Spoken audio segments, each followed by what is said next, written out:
Chicago to the Vatican and in between, Robert Prevost, a.k.a. Pope Leo XIV, has had quite a journey. Paris Schutz has more on what the elevation of the first American pope means for the Catholic Church. That's right, Daughter Scott. Prevost led the worldwide order known as the Augustinians, a sect of Catholicism focused on missionary work and service. And despite his history in Peru and Rome, he really never left his Chicago roots behind, as you've been hearing. And joining us to dig in more is Michael Canaris, Associate Professor of Loyola University.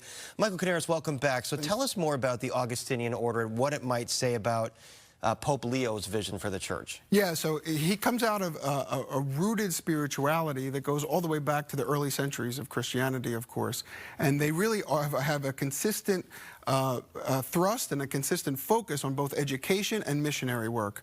And so he has all of these qualities that it is truly a monumental day in the city and in the history of the church. One that few people saw coming, although you kind of were on the ball. You were here last night. Let's play what you said last night on Paris on Politics. There's one name, and it actually has a Chicago connection. So Cardinal Prevost has been on quite a few lists. He's the head of the dicastery for bishops, so a very influential department within the Vatican.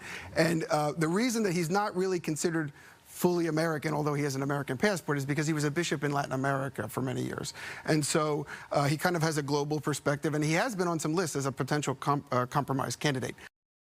This kind of happened early in the process, too, earlier than maybe some of us thought. Is it a compromise between the more conservative and progressive voices in the church, as that has been a conflict? Well, there was no way that he would have been elected, particularly that fast, but really at all, without some centrist thinkers and even maybe conservative thinkers. But I think we have to step back and really focus on what drew people to vote for him so quickly, and I think it has to be his personal holiness. I think that he had to have spoken to people in a way in the meetings leading up to the conclave and perhaps in conversations, that first night, that really drew people across continents, across ideological spectrums to vote for him. You hear about his missionary work in Peru, and we'll get more into that later. His brother saying immigration is a big issue for him.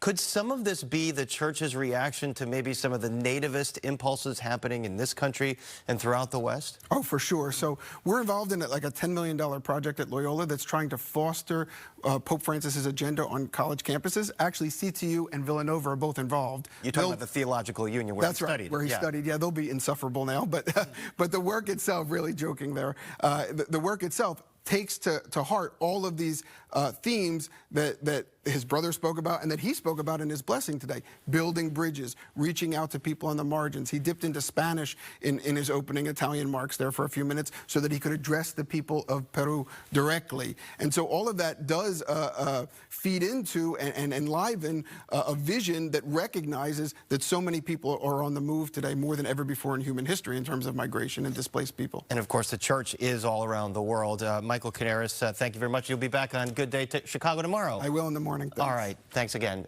Dawn and Scott.